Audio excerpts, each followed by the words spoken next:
का है आधा का मामू का है मामू आ गया दादा आ गया पूरा रेडी। अस्सलाम वालेकुम। वक्फ कानून का फ़ैसला सुप्रीम कोर्ट में दाखिल था और चीफ़ जस्टिस ऑफ इंडिया ने इस पर फ़ैसला दिया है। अभी उम्मीद की सिर्फ किरण नज़र आई, पूरी तरह मुतमईन नहीं है हम, और जलगांव वक्फ कमेटी इस फ़ैसले का भी दिल से खैर मकदम करते हैं और सुप्रीम कमेटी का भी हम शुक्रिया अदा करते हैं। अस्सलाम वालेकुम।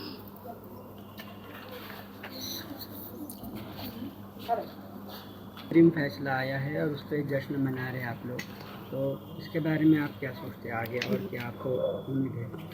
अभी हमारी लड़ाई पूरी नहीं हुई, जब तक पूरा मुकम्मल फ़ैसला ना हो जाएगा हम इसके लिए पूरी जद्दोजहद और कोशिश करते रहेंगे और अल्लाह से भी उम्मीद है कि हम ही इंशाअल्लाह कामयाब होंगे। आपका पूरा नाम? आज अपन यहाँ पे जिस मकसद से खड़े हैं, एक साथ जमा हुए, उसका असल मकसद आपको बताता चलूँ, क्योंकि आपको याद होगा कि इसी जगह पे हम खड़े थे। पहला दिन था जो वक्फ कायदा जो अमेंडमेंट बिल आया था, उसके खिलाफ हमारे यहीं से मनियार मोहल्ले से औरतों ने वक्फ बचाओ तहफ़्फ़ुज़ कमेटी के माध्यम से काम शुरू किया था। अल्हम्दुलिल्लाह कल 15 सितंबर को सुप्रीम कोर्ट ने एक फ़ैसला किया है इंटीरियम। अभी पूरा हमारा अदालत का जो हमारा झगड़ा है, अदालत में जो हमारी कार्रवाई वो अभी चालू रहेगी, लेकिन सुप्रीम कोर्ट ने इमीडिएट 5 चीज़ों पे हमको स्टे दिया है कि वक्फ कायदे में जो सरकार ने ये कहा था कि वक्फ कायदा कौन कैंसिल कर सकता है, ये हमारी ताकत है, ये हमारा कहना है, ऐसा संसद में हमारे गृह मंत्री ने कहा था। तो अल्हम्दुलिल्लाह सुम्मा अल्हम्दुलिल्लाह सुप्रीम कोर्ट ने कल ये बता दिया कि संसद अगर कायदे बना सकती है तो गार्डियन करके जो सुप्रीम कोर्ट है, कॉन्स्टिट्यूशन ऑफ गार्डियन जिसे कहा जाता, वो सुप्रीम कोर्ट है। और सुप्रीम कोर्ट ने कल उन 5 चीज़ों को स्टे दिया है, जिसमें सबसे पहले ये था कि वक्फ कायदे में जो वक्फ बाय यूज़र था, जो हमारी 300, 400, 200, 300 साल पहले की जो मसाजिदें थी, कब्रस्तान थे, हमारी दरगाहें थी, हमारे खानकाहें थे, उनको किसी तरह की नोंदणी रजिस्ट्रेशन वो कंपलसरी नहीं था, कंपलसरी था, वो उन्होंने नहीं माना कि इतने जूने को नहीं होगा।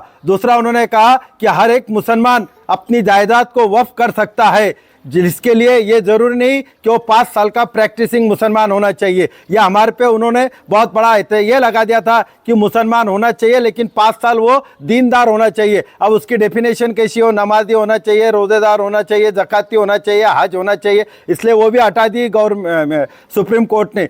तीसरा ये था, उन्होंने ये कहा था कि सेंट्रल काउंसिल दिल्ली की और स्टेट की जो कार्यकारिणी में, जो एग्जीक्यूटिव कमेटी में ऊपर 21 में से वो 12 लोग आ रहे थे चुनकर, जिसमें गैर मुस्लिम 12 आ रहे थे, और जो अपनी स्टेट की थी उसमें 11 में से 7 आ रहे थे। सुप्रीम कोर्ट ने भी वो कैंसिल कर दिया। उन्हें कहा कि सेंट्रल गवर्नमेंट में ज़्यादा से ज़्यादा सिर्फ 4 गैर मुस्लिम रहेंगे, स्टेट गवर्नमेंट में सिर्फ 3 रहेंगे। इस तरह से, और सबसे बड़ा अगर हमको फ़ायदा मिला है ये कि जो भी ज़मीन रहेगी, जो भी संपत्ति का वाद रहेगा, जो कलेक्टर को उन्होंने अधिकार दे दिए थे पूरे, और कलेक्टर ये गवर्नमेंट के अंडर काम करता है, इसके लिए वो कैंसिल कर दिया है कि कलेक्टर को कोई अधिकार नहीं है, जो वक्फ का है, ट्रिब्यूनल का है, वही उसका जजमेंट लेगा। इस तरह से सुप्रीम कोर्ट ने ऐसा करा। लेकिन सुप्रीम कोर्ट ने जो हमारी डिमांड थी क्या पूरे के पूरे कायदे को स्टे देना चाहिए, वो हमारी बात माना नहीं, इसलिए हमारे दिल में वो दुख भी है। हम पूरी तरह से खुशियां इसलिए नहीं मना सकते कि ये कायदा पूरी तरह से कैंसिल नहीं हुआ, स्टे नहीं मिला, केस चालू रहेगी। और आगे जो हमारी 41 डिमांड है इस कायदे के बारे में, अभी उन्होंने सिर्फ 5 डिमांड पर अपना फैसला सुनाया है, 41 डिमांड पे हमारा फैसला होगा इंशाल्लाह। तो वो उसके लिए हमको दुआ की भी ज़रूरत है, हमको रास्ते पे आने की भी ज़रूरत है, और हमको कोर्ट में लड़ने की भी ज़रूरत है। तो इंशाल्लाह आप सब रास्ते पे आएंगे ना?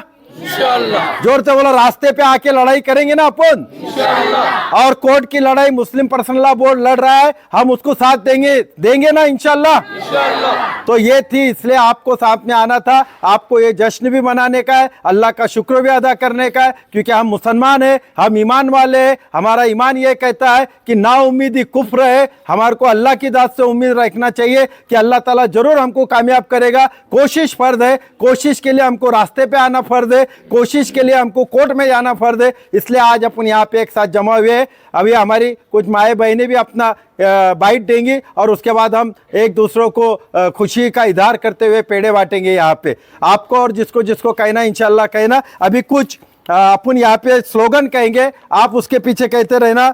मैं बोलूँगा, मुफ्ती साहब बोलेंगे लड़ेंगे, आपने बोलना जीतेंगे। लड़ेंगे, जीतेंगे, लड़ेंगे, जीतेंगे, लड़ेंगे, जीतेंगे। अभी तो ये अंगड़ाई है, आगे और लड़ाई।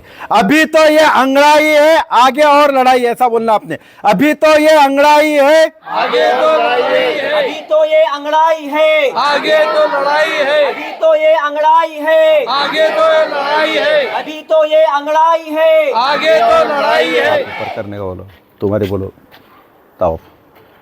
मैं बोलूंगा मस्जिद से मीनारों से, तुमने बोलना इनकलाब आएगा, है नहीं?